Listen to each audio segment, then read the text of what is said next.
Hello everybody.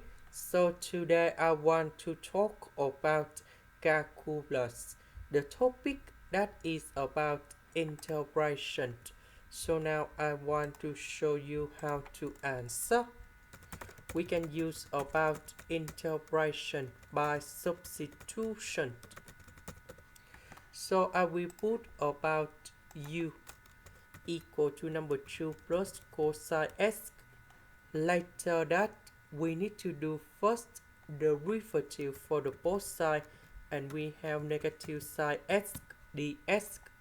This one that is about the constant, so you got number 0. This one we have negative sine x. Because we don't have the negative in here, so I will put this one go to the left.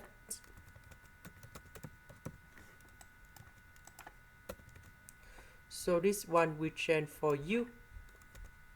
Sine x dx we change for negative du.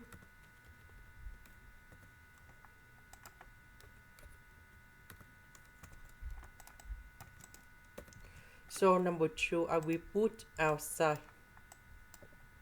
And this one we can put u to the power of negative number 7.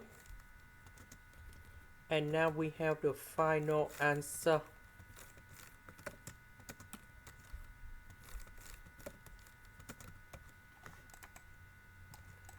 So this one we have negative number 6. Negative number 6. About u, that is about 2 plus cosine x. This is the end. Thank you for watching.